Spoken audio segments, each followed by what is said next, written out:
California has had the most expensive gasoline in the country. And now lawmakers are warning that prices could go even higher very soon. Congratulations. Not Max Gordon. Gavin Newsom. Live. Max is outside a closed Phillips refinery in Cali. Hey, Max. Hey there, Dagan. Well, this refinery shut down back in October, and when it was operating, it accounted for a little more than 8% of the state's refining capacity. And now, in 2026, we are set to see another refinery close in California. This next one is going to be closing down in April in Benicia, California. It's owned by Valero, and that refinery accounts for just under 9% of the state's refining capacity.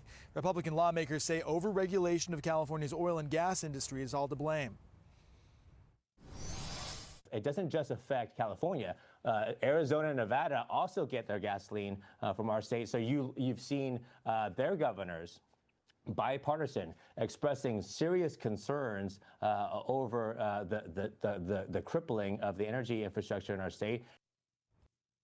So when I think about gas, really, in the nation, and I see really quick, if you're tired of all the real world news not speaking directly to you, click that subscribe button. Don't miss an episode of Saving America's Money. We want to get this information to viewers who are just like you. See that there are many states that are now enjoying $3 and less, in some places $1.83. What does that say about what's going on here? I happen to live in Northern California, so I know the Benicia refinery very well. On the way to Sacramento, if I'm driving that way, you pass by it. It's a huge refinery.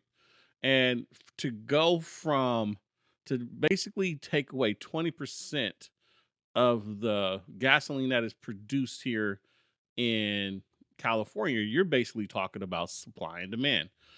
But what I really want to cover today is, yes, the refineries are closing, but the reason what we want to talk about is why. What are the regulations? What are some of the things that the state is doing to help forward the process of more refineries closing? Right, it's a big thing. I think we think about gas and it's just abundant. And, oil is an ever-producing source of energy. Don't let people fool you and think that it's just something that is going to go out of style one day. The earth produces oil, so we're not going to run out of oil. But what can happen, though, is the way that gasoline is refined, it can become a very slow process. It can become expensive. And in this situation, it can become overregulated. So let's look at the bill really quick, and I'm going to just kind of go through it. I think it's very interesting because there's a few parts of this bill, and it's called AB1 if you want to go look at it, that is very interesting, right? And one of them is what it does is it replaces a balanced advisory committee made up with laborers, like representatives, consumers, and other parts of the industry, okay? And replaces those people with economists who have academics and high education, but no real experience on the ground floor when it comes to refineries. Now, that's just like taking someone off the street and saying, hey, you know what? I've watched basketball. I know all the stats. I've written papers on it. And you know what? I'm ready to become the GM of this basketball team. You've never played the sport. You've never practiced with anyone. You've never played at any high level. You haven't even called a game or refereed a game, more so. You're just an outsider, and that's what these economists are. They're outsiders. Yes, they have academic success. Yes, they are very high up in academia, but when it comes to the mechanics and the operation, the daily practices of how a refinery runs, they have no experience. And that should be a number one concern. So you're replacing the people who actually do the work with the people who just want to theorize over what can solve California's gas prices. And I think it's at this point very easy to see what can solve California's gas prices. We know it to be the regulations and the taxes that are being placed upon the California consumer to get the same gas that someone enjoys in Arkansas, in Colorado, in Montana, in Georgia, in Texas, and everywhere in the country outside of California. Now, this just doesn't affect California, by the way. The closing of these refineries affects also Washington, Oregon, and Arizona. So now, really, which has become like this like blue wall they call it here in the West Coast, right? All these states are now going to be gasping for air, trying to figure out how to reduce regulation, but at the same time they're being placed on them, and it's all because of California's uh, regulatory, I want to call it regulatory madness that it has placed on consumers. So you're not making anything better with this. You're just making it harder. And anyone who has a business knows that the harder the business is to operate. Now, we're not talking about just any old business. We're talking about a refinery. The gentleman in that video also shared with us, he said, there will never be another refinery built in the United States. So when these things close, it ain't like somebody's just going to open it up tomorrow, especially with the regulations. Let's go over a few more because I think there's another one that is very important. So we have number one, replacing a balanced advisory committee with a technocratic industry excluded panel. So there you go, all you theorists out there. Congratulations. Authorizing mandatory minimum fuel inventories. Okay. Now that one is a little technical for me. I'm gonna be honest, y'all. I don't really know what that means, but we'll find out. Maybe I'll come back and cover that in a second here. Allowing the state to regulate refinery maintenance timing. Okay. Again, very technical. I just know that these things are probably for refineries like, holy smokes. Why are you doing this? Okay.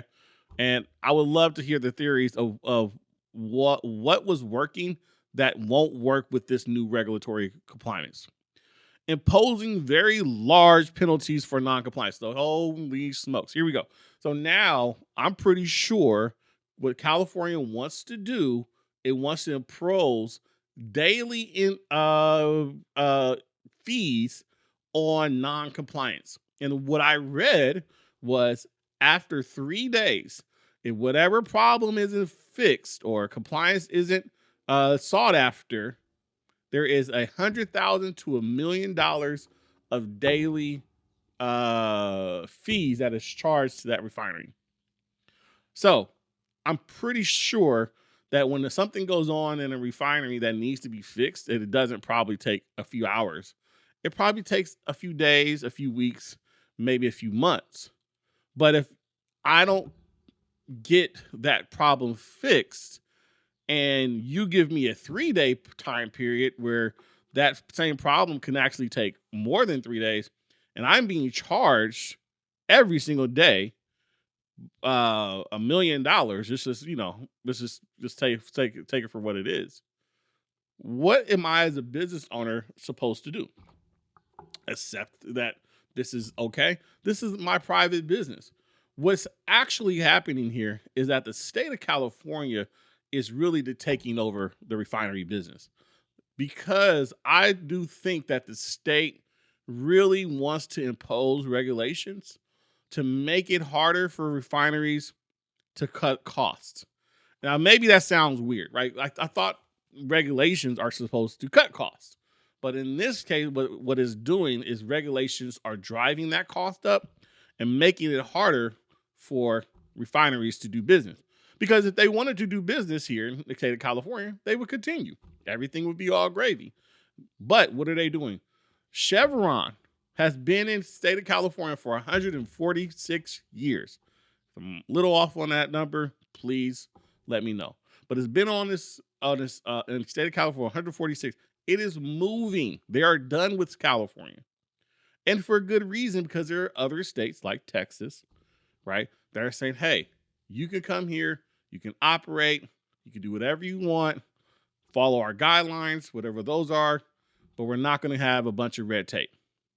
And for any business, any state, any city, any government that allows for businesses to do good value, to add value to a community or a state or a population of people, right, without the regulatory madness, you're always going to have success.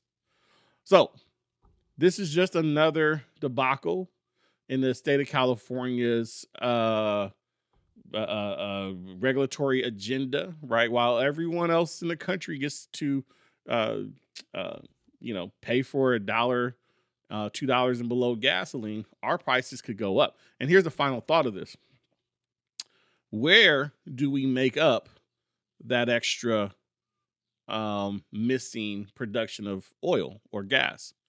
Well, now we have to rely more, because we already do. There's a lot of gasoline that is imported from Japan and other places that come to California. And now that reliance goes up. So now you're talking about supply shocks, possibly higher spikes in prices, because again, like any business that sells anything, there's supply and demand.